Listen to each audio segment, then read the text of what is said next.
কুষ্টিয়ায় ত্রয়োদশ জাতীয় সংসদ নির্বাচন উপলক্ষে কুষ্টিয়া ১ দৌলতপুর আসনের বিএনপি মনোনীত প্রার্থী আলহাজ রেজা আহমেদ বাচ্চু মোল্লার নির্বাচনী সভা অনুষ্ঠিত হয়েছে।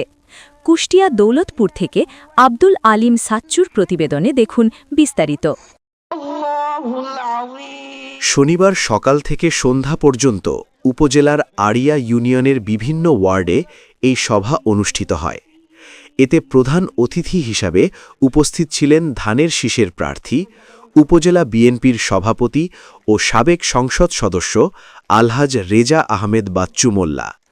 বিশেষ অতিথি ছিলেন উপজেলা বিএনপির সাধারণ সম্পাদক মোহাম্মদ বিল্লাল হোসেন, সাবেক সভাপতি আলহাজ আলতাব হোসেন সহ উপজেলা ইউনিয়ন ও ওয়ার্ড বিএনপি ও এর অঙ্গ সংগঠনের নেতাকর্মীরা উপস্থিত ছিলেন।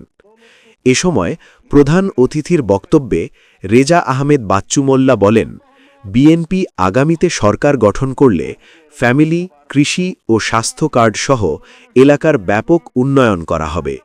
সকল ভেদাভেদ ভুলে ঐক্যবদ্ধভাবে সবাই ধানের শীষের ভোট দেওয়ার আহ্বান জানান।